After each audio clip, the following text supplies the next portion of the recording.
Stranger things season 5 जो कि अभी काफी हाइप में है, जिसका मैंने आज तक एक भी एपिसोड भी नहीं देखा। मैंने 7 दिन लगा के बहुत ही मुश्किल से इसे कंप्लीट कर लिया है, क्योंकि उसका एपिसोड हर एक एपिसोड 1 घंटे के बराबर होता है और मेरे लिए थोड़ा चैलेंजिंग था, क्योंकि अब मेरे वो वाली बात नहीं। इसका जो राइटिंग है ना वो बहुत ही भयंकर है भाई। It is one of the most executed piece of art, ये मैं यकीन दावे के साथ बोल सकता हूँ। अगर हम सीजन 1 की बात करते हैं तो ऑन पेपर ये एक बोरिंग सा स्क्रिप्ट जैसा लगता है। 4 बच्चे, उसमें से एक गायब हो जाता है, कुछ मॉन्स्टर है टाउन में। इस कॉन्सेप्ट को लेकर जो परफेक्टफुली इन लोगों ने एग्जीक्यूट जो किया है ना, वो देखने में पूरे दिल को छू जाता है भाई। और जो जॉयस का जो कैरेक्टर है ना, वो मुझे सबसे अच्छा लगा है कि एक तरफ दुनिया जहां उसके खिलाफ होती है और वो अपने बेटे के लिए मतलब जो कम्युनिकेशन करने की कोशिश, जो सीन्स दिखाया गया ना, वो मतलब दिल को भाई इमोशनल कर देते भाई। और जो 11 की जो मेंटालिटी है वो थोड़ा मुझे थोड़ा नया थोड़ा लगा मतलब। और नैन्सी का कैरेक्टर जो ग्रिफ में जाते हैं, वो भी उसकी एक्टिंग में मुझे इस सीजन में काफी अच्छी लगी। क्या इसका हर एक एपिसोड खत्म होता है तो इंटेंसिटी और भी बढ़ जाता है। और भाई जो एक्टिंग तो सारे जो चारों के जो मेन लीड है ना, सबने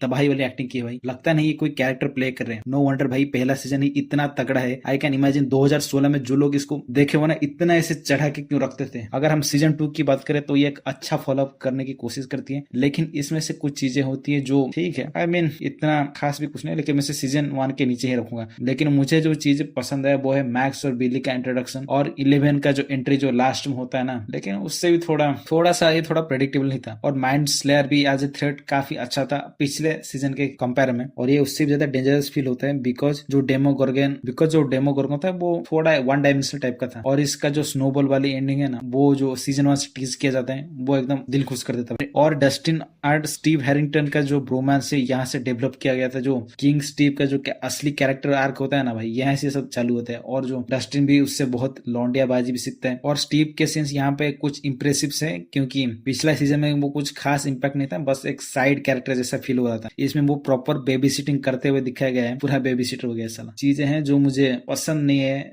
फॉर एग्जाम्पल जो उनका जो उसकी बहन 11 की बहन जो थी ना, क्या तो लॉ सिस्टर 50 मिनट इधर इधर की बकचोदी, फिर उसको इग्नोर ही कर देना भाई। वो वाला आर्क कभी और टच भी नहीं किया भाई इन लोगों ने, पता नहीं भाई, टाइम वेस्ट जैसा लगता है। और उसका जो मॉम वाला आर्क है ना, मुझे लगता है 11 का ये और थोड़ा बेहतर भी हो सकता है। लेकिन जो एंडिंग होता है ना, जो 11 का जो ब्रिज के ऊपर जाके जो माइंड वर्क कहते हैं ना, वो भी काफी सही था। खैर अगर हम सीजन 3 की बात करें तो ये थोड़ा सा कंट्रोवर्शियल होगा, क्योंकि मानता हूं कि ये सीजन पिछले 2 सीजन से बहुत ही वीक है अगर आप राइटिंग और पेसिंग वाइज देखोगे। और जो उनका यूएसपी है ना, जो हॉरर वाले, वो यहाँ बिल्कुल ही मिसिंग थी। ऐसा लगता है कि आप किसी अमेरिकन नॉर्मल टीनेज ड्रामा देख रहे हो। बट ट्रस्ट में यहाँ से जो एक्टिंग्स, डायलॉग और क्या जो नेचुरल चार्म है ना इन कैरेक्टर्स, लोगों की जो पर्सनैलिटी का, वो देखने में स्क्रीन पे पूरा मजा ही आता है। इन लोगों ने मुझे हॉकिंस की दुनिया में इतना इन्वेस्टेड करके रख दिया कि अपसाइड डाउन गांड मरा है तो कुछ प्रॉब्लम भी नहीं। I was enjoying this shit man. चाहे वो बिली का जो क्या रौद्र कैरेक्टर हो, और उसकी बैक स्टोरी भी काफी इमोशनल करवा देती है, बट मेरा उतना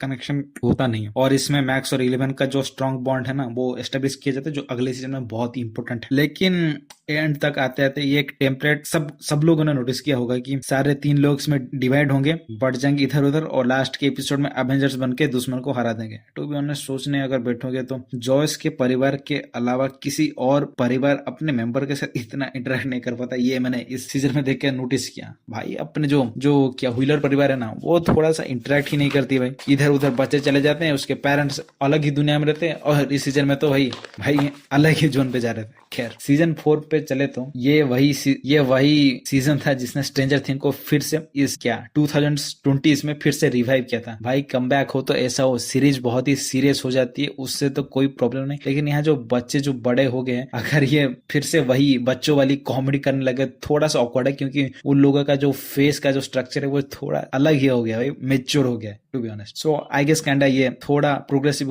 मैं थिंक कर, लेकिन मैं बहुत जो पुराने सीजन भी जो फन चार्म था वो थोड़ा सा मिस भी किया मैंने इसे। खैर इस बार इन लोगों ने अपने लोर को बहुत ही एक्सटेंड किया है, जो अपसाइड डाउन को 11 की कोर स्टोरी के साथ बिल्कुल ही कनेक्ट कर दिया भाई। और यहाँ पे हमें इसका थानोस भी देखा गया पहली बार, जो पीछे से स्ट्रिंग्स खींचता है भाई। एक तरफ से नैन्सी उसे फिजिकली ढूंढ रही होती है, और दूसरी तरफ 11, और दूसरी तरफ भेकना खुद 11 को मेंटली दिखाता है उसकी असलियत। और भाई मेकर्स तो एक पल के लिए कंफ्यूज भी करवा देती है क्या 11 ही असली में मॉन्स्टर ही नहीं। इसका एपिसोड 4 मुझे बहुत ही सही लगा। आई मीन ये टोटल सिनेमा की पूरे सिनेमा में मुझे ये बहुत ही अच्छा लगा, मतलब बहुत ही क्या बताऊं। इसका जो एपिसोड 4 है मुझे बहुत ही सही लगा। I think it is one of the best episode in the history of cinema. Max के जो कैरेक्टर है ना, वो उसका जो इमोशनल ग्रोथ दिखाया गया ना, वो बहुत ही काबिल तारीफ है। एक इंसान जिसको पता है वो मरने वाली है, उसके फीलिंग्स को कैसे दिखाना है ये शो उसे अच्छे से कैप्चर कर दे। इसे बोलते हैं भाई एब्सोल्यूट सिनेमा। जो डायलॉग, जो साइडी सिंह ने भाई ऐसे दिल छूने वाला परफॉर्मेंस किया, मैं असली हार्ट टचिंग वाला परफॉर्मेंस किया। और जो बैकग्राउंड में रनिंग अप द हिल जो केट मेयर्स का बजता है भाई, क्या ही फीलिंग है भाई। अब पता चला भाई ये सॉन्ग इतना क्यों 2022 में इतना ट्रेंड कर रहा था भाई साहब सच में मुझे रुला दिया भाई। ये वन ऑफ द सीरीज है जिसने मुझे रुला दिया भाई। जो मैक्स के साथ जो हवा में जो लेविटेट करती है ना भाई, सच में मुझे उसमें रोना आ गया था भाई। क्या एक्टिंग थी भाई, मतलब एक्टिंग हो तो भाई ऐसा, मतलब जो दर्द है ना वो पूरा आदमी को महसूस करवा सके, उसकी असली फीलिंग्स, उसके जो दुख है कैसे बयां करे वो। मतलब सिर्फ मैक्स ही नहीं यहाँ पे रोल, ये हमारा भी स्टोरी होता है कि हम अपने ग्रीप के साथ कैसे मतलब कॉन्वोल्यूटेड होके भी कैसे लड़ते हैं उसके बारे में। और माइक और विल का जो वैन में जो सीन होता है, पहले तो मुझे समझ नहीं आता भाई इधर चल क्या रहता है, फिर मैंने थोड़ा रिसर्च किया तो भाई तब जाके मुझे समझ आया भाई इधर तो मामला ही कुछ अलग है भाई। खैर कुछ सीन है जो मुझे थोड़े से अच्छे नहीं लगे। जो पहले जो क्या जो होपर की जो स्टोरी लाइन जो प्रिजन एस्केप वाली, ये मुझे थोड़ा स्ट्रेची थोड़ा लगा, लेकिन इतना मतलब टेंशन तो नहीं देता। लेकिन जो वो पता लग रहा था ना कि डेमोगन को इधर पेल देंगे तो उधर बच्चे भी सेफ हो जाएंगे, ये थोड़ा मुझे अनसेटलिंग सा लगा। लेकिन यहाँ पे जो कॉमेडी जो है ना, जो उस भाई साहब की जो रसियन जो बोल पाता है उसकी वही तगड़ी कॉमेडी होती है भाई, वो तो मुझे मानना पड़ेगा। और जोनाथन का कैरेक्टर वो बहुत ही छोटा कर दिया, ये मुझे थोड़ा सा अटपटा लगा। लेकिन उसको भी रिडीम कर देते हैं काफी हद तक जब वो अपने भाई से इंटरेक्ट करता है। लेकिन I guess they could have done better